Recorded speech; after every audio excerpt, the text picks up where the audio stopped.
Hey everyone, I'm Brittany Jones Cooper, and welcome back to Build.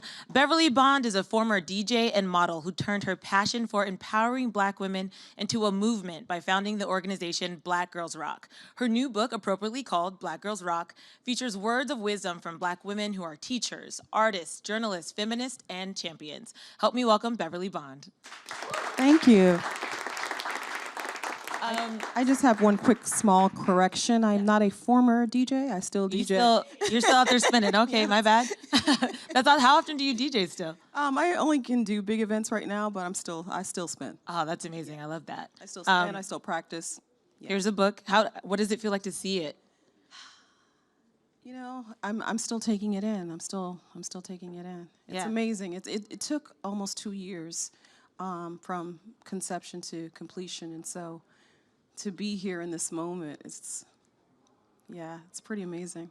I would imagine it's been a journey, but Black Girls Rock, started before the book. You started this organization, so can you tell people a little bit about the creation of that and why that was important to you? Yeah, I started Black Girls Rock in 2006. Somewhere in 2005 and 2006, but I launched in 2006, and I started it originally as a T-shirt idea, and my first idea was to write down the names of all the Black women who rocked throughout history. And as I was writing these names down, I recognized that these stories weren't being told. Our narratives weren't being told. And I was writing everyone's name from Sojourner Truth to Harriet Tubman to Shirley Chisholm to Marion Wright Edelman to Beyoncé, right? And I was like, we don't see so many of our sheroes in our history. Their narratives haven't been brought to the forefront. And I recognized in the moment that it was bigger than my T-shirt idea. And it was bigger than me. And I said, you know what, this is an affirmation that I need to share with other women, other Black women, because we don't hear this. We don't hear this kind of affirmation. And so I immediately thought I need to start an award show to recognize women of color. And it started in 2006. My first honoree was MC Light and DJ Jazzy Joyce, because I thought the DJ needed an award. And then from there, we just grew just really fast because people supported it. By the second year, we were at Lincoln Center, and we did that for a few years until 2010. When we partnered with BET and took the award show to international level. Great. So are you doing the award show again this year? Absolutely. And have you released who the honorees? We have not. Do you want to tell me who they're No, I will not. Is it going to be me? No, I will not tell you. And so now we have the book. Yeah. And you said it took 2 years for you to get this together. And there's a lot of, what was the inspiration for actually putting it on paper? Well, there's so much I can't fit on the show. We give out about somewhere between 6 and 8 awards in the night, and there's so many more stories that need to be shared, and there's so much Black girl magic in the world that people don't know or don't see. And so I felt that there needed to be a companion to this movement, to the show, where you could do like a go-to place where you could fit, even more stories, inspiring stories about Black women. And so, it just made sense to do a book. And you said Black girl magic, which is something that's heard and you read throughout the book. What is your definition of Black girl magic? I think it is the core and the essence of who we are. I think it is something that is very old in the world. I think it is our connection to our ancestors. It is our connection to the beginning, and it is our triumphs, our struggle, our shared journey, our intuitiveness, our spirituality. I think it's all of those things, and it's our connection and our sisterhood. Yeah. Solange, I think in her section, she just said I can't say the word, authenticity. Yeah. And it's almost that simple where it's just like that thing. It's like that it factor, whatever it is. Yeah. It's just in Black women, I think. Yeah. It's hard to put a word to it. Yeah, and I think that's, we kind of have, for a long time, and people are, in this time now, we are starting to see so much more presence of Black women, Black women's stories, Black women beauty. But it wasn't that long ago when this was not a thing, when we were backseated, when we were an afterthought, when we were the joke, when we were never casted opposite men who look like us. So all of those things affect the self-esteem. All of those things affect your self-awareness. All of those things make you kind of suppress something that's in you. And so now I think what's happening is that people are starting to recognize, oh, this black girl experience is special too. It's just as, it matters as much. And so, and that's the magic, and we're all connecting to it, and I think that that's the beauty of what's happening right now. And what helped you find your magic? In the intro, you sort of talk about your childhood and your mother. Yeah. She sounds amazing. Yeah, I mean, in what I was trying to convey, and people will read this in the book, was that, yeah, my mother is amazing, but to me, that was what she taught me, which is really making something out of nothing, grabbing those things that was around her, using culture, using her love of music, using her knowledge to empower me without having much else, without having material things, without having a partner to raise me, using the village to help support her in raising me. Those are the things that Black mothers have always been doing. And so what I was trying to show in telling that story was, this is an extraordinary woman, but this is an ordinary woman. This is an ordinary Black mother's experience. And so I love when people say, your mom sounds so amazing. And I'm like, that's a Black mama, I was gonna say she sounds amazing because she sounds like my mom. Yeah. I grew up with a single mom, and when you talk about the community, I have 7 aunts. So it was my mom, my 7 aunts, and my grandma that just kept everything and the train moving. So exactly what you're saying, it's just like, that was the only standard I knew, was just like women getting it done. Yeah. That's amazing. And in the book, you say that Black women have had to sort of, where is it? The previous role of Black women was to diminish their Blackness to be accepted. But we've seen that change. So why do you think it's changed? Again, I don't think that's always the case. And I was speaking about a particular moving a lot. I moved a lot. I went to different schools. And so when I went to schools that were all Black. I went to schools that were all white. I went to schools that were very mixed. And what I noticed in different situations was how we tried to survive and how we had to survive. And a lot of times in the schools where we were very few, a lot of times people would choose to diminish and hide our authenticity. And so, and that's a hard thing to live. That's a hard way to live. It's a hard way to live, to try to be something else. And so I think that, now, again, I think this is I think it's a collective consciousness that's happening. I think there's a lot of people that are contributing to this. And certainly I think Black Girls Rock is a part of the tipping point that has changed the game. And then when we look at programming, we have people like Issa Rae and Shonda Rhimes. Yeah. When you see how they're shaping media and creating these multifaceted Black characters, how does that make you feel? Because I do think Black Girls Rock was sort of in the beginning of this. Yeah, well, I mean, it's exactly what it was the vision that I had, and that's why I say that Black Girls Rock was definitely a tipping point. And there are several actresses, including Kerry Washington, who have said this is absolutely making a difference. Tatiana Ali, who's been in TV all her life, it's like, this is absolutely making a difference by saying it, by honoring us, by putting us on our stage, by saying, if you don't see us, we see ourselves. You don't have to tell us we rock, we can tell ourselves. All of a sudden, it changes the way in which Hollywood is paying attention, with the way media is paying attention. So, Black Girls Rock is certainly a part of that. But then, Issa's work, Shonda's work, Mara's work, all of these women, and Zinga, Julie Dash, every one of these women who are in me, and that's just in media, who are, Joy Reid, are all making a difference in bringing our narratives to the forefront.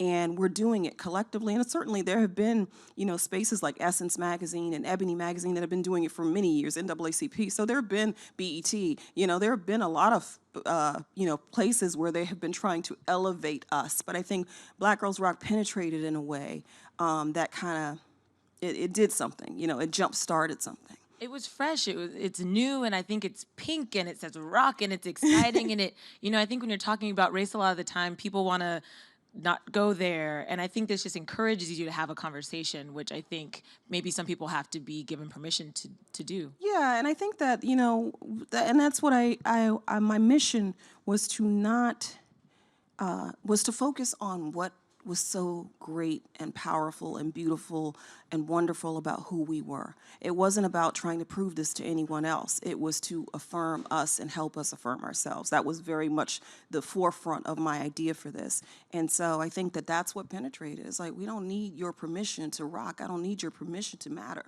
You know, I matter because I say I matter. Can we clap for that? That is, I mean, it sounds so simple, but it takes, I think, and a lot of Black women can attest to it, it takes a minute to really realize that and to feel that power. And when you do, it's a really special thing and you don't ever turn back. So, like you said, it's simple, but it's not. It's a journey. It's simple, but it's not. And I think that what people need to understand, and again, you know, we live in a time of, you know, Wakanda forever. But, you know, if people could really understand and it has not stopped, right? We're still dealing with a lot of colorism in our communities. We're still dealing with a lot of dismissal of the Black girl experience, right? And we're still, we're being vocal about it now, right? But there's been a time when we accepted it, that we just accepted that this was the space and place for Black women and girls, and that somehow this back seat was okay. And it just was not okay for me. It was just not okay for me. And I was just like, I just know too many powerful, incredible, dope, fresh, you know, boss Black women. And we need to hear. We need to hear from that segment of society, because when we don't, we're missing something. Everybody's missing something, so. Yeah, we need to hear it. And I think I'm 32 now, and I think growing up, I was in a predominantly white area, and TV was everything. And that was just the time where we were starting to get like Moesha and Girlfriends, and I clung onto that stuff. So it is important. The representation and the visibility is definitely important. When it came to finding the women to be in this book, how did you select them? Because you have everybody. You know, it's funny because I'm a DJ, I really think that I do everything. I DJ everything I do, right? So, and the way I spin, or what my signature style has always been, is to take different genres and generations and mix it together and make it make sense and take you on a journey. And I think that that's what I did here. You know, certainly first by figuring out the chapters, what I wanted to talk about, like what I wanted these women to, like I wanted to have women from all walks of life, but what was important from the Black girl experience that I wanted to bring to the forefront. So that was, you know, how I divided the chapters. Totally. And then, it's divided by like feminists, boss women, media, politics. Yeah, and so I think that, you know, certainly, you know, Black women have been fighting for justice forever, so the Lift Every Voice chapter is a no-brainer. We have so many young girls who are coming up, so the Young, Gifted, and Black is a no-brainer. You know, Black Girl Magic is all the rage, and so that was a no-brainer. So it was just like, you know, it was pretty easy for me to figure out the chapters. And then when I went to ask women to be a part of this, you know, I wasn't expecting so many yeses, to tell you the truth. It was more like I can try and see, and if they say yes. And so, you know, when Michelle Obama's like, okay, you know, I don't have time to do the interview, but you can use my speech from your show since I've already spoken there. Or when you get Angela Davis, it's like, yeah, I'll do the interview. And, you know, I mean, it blows you away every single time. It blows you away. And, I mean, every person, even the people that you don't know in the book, you know, I was just so humbled by the fact that they wanted to participate. But I think that, again, they wanted to participate because they are also a part of this change. They are also a part of they want to be a part of changing the message so that we can have a different conversation about where Black women enter. And you said the interview, so it sounds like the essays are sort of written in their voices. Yes. So did they have to write them themselves, or did you kind of help, or what was that process? Yeah, the process was I had to interview everybody and then turn it into a first-person narrative and go back and forth with them and their teams to make sure that it was, you know, trying to keep it, when you do this kind of thing, which is a whole nother learning experience, you have to keep it in the person's voice. You have to, you know, use what they've written and said in the interview to turn it into first-person narrative and make sure it's, you know, it flows, and then it's a bunch of back and forth after that. But that was the process, yes, and it was a very challenging process. You said 2 years. I'm like, that's long. Yeah, that's a long time. Yeah. Was there anybody who you're like, oh man, we're gonna put them in the second edition, or like the next book you forgot them or they couldn't do it? Oh my God, so many women. Yeah. There's so many. I mean, at one point the publisher just was like, stop. You cannot put any more women in this book. And I'm like, but, you know, like Taraji's kind of hosting our show, you know, and she can't do, I mean, sometimes it was just people's schedules, you know, where they can't, you know, they couldn't be a part of it. And people always think, you know, even with the award show, people are like, why don't you guys have? And it's like, okay, y'all really think that I can just like force people to change their, you know, but I mean, I think that there are so many Black women in the world who are doing incredible things that belong in a book like this. So hopefully we'll go into part 2.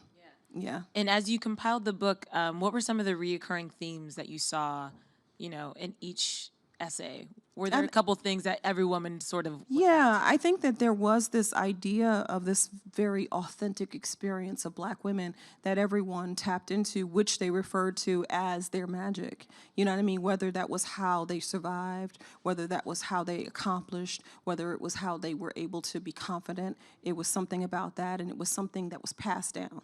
So that was a recurring theme, like, you know, the passing down from generation to generation, and the closeness of that, and the importance of that ancestry. And this is probably like choosing your favorite child, but is there an essay that really sort of speaks to you, your experience, or just what you want people to get from the book? I honestly, I think that all of them speak to me in different ways, and I think it just depends on, you know, I think every story is incredibly inspiring. I think when Maxine Waters talks about the importance of service and how she got there and how she watched these women who weren't known, who weren't names, but they were doing the work. They were doing the work to defend women who were getting a public assistance, and they would be humiliated by the system, and there were women who stood up for them. She said these names will never be known, but these were the women that inspired Maxine Waters to be who she is. So, you know, when you hear that, you're like, this is amazing. Or Lisa Jackson, when she talks about her experience as the head of the Environmental Protection Agency and all of the things that she went through, how they kept calling her back in and having hearings with her, you know, when we had war, you know, it was just like, you know, it was just amazing to hear the experiences, or even all of the women, you know, in the image activism, you know, the media makers, and basically their experience in doing the work of getting our narratives and our faces and our representation in media. So there's so many, and then you have, you know, the Lift Every Voice chapter of all of those activist women, or the Magic chapter, and you know, when you're talking to Deny, and you're talking to, you know, Solange, and they're so giving. First of all, like Mary J. Blige, you know, she was. I want to say that Mary, and I don't have a favorite, so let's get that clear. But I want to say that I was very humbled by how incredibly giving Mary J. Blige was in sharing her truth, her triumphs, her downs, her ups or downs. It was very humbling, and honestly, I'm just so grateful, really, for every one of them for trusting me enough to do this. Well, we know from Mary's music that she Yeah. goes there. So Yeah. you're right. The Yeah. essay was just so personal. And Yeah. she continues to empower Yeah. women of every age. Yeah.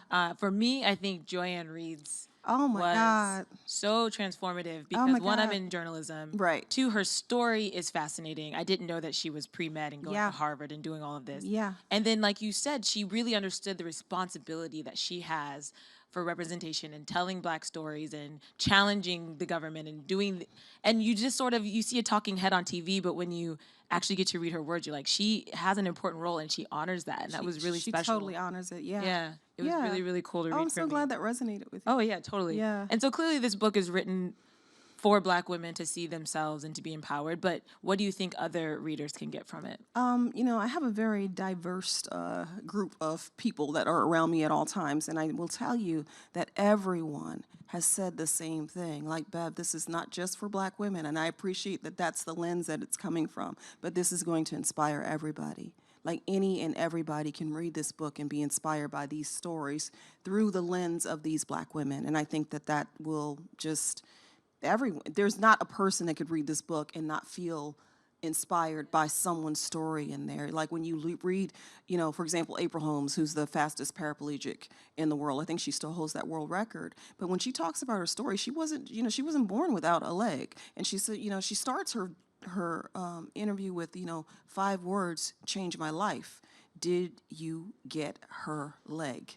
And then she goes into this whole story about how, she lost her leg on catching an Amtrak train, and how she was pinned under this train. But then she uses being pinned under this train as a metaphor about how we in life are pinned under, like, trains, right? We're pinned under, and we have to find a way to get them to back the train up off of us so we can keep going to where we're got to get. And it was just so incredible. Like, when you hear it and you read it, you're like, I mean, it is inspiring in so many ways. And I think there are just so many different stories in this book that will, I'm still amazed. When I was doing the audio, there were moments when I had to stop and just take a moment to, like, catch my composure, because it was, just so incredibly inspiring.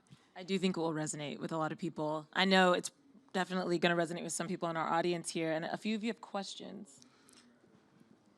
Hi. Hi. I was wondering, when you were growing up, who did you look up to that helped you kind of influence and kind of realize your own magic and your own empowerment? I really have to give that credit to my mom more than anybody. I mean, I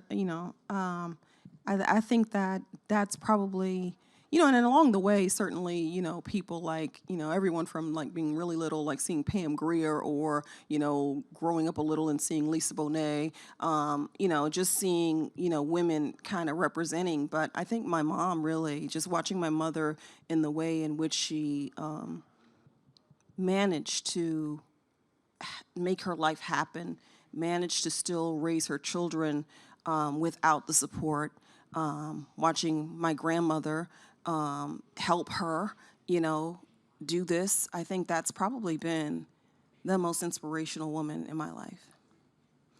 Thank you. One more?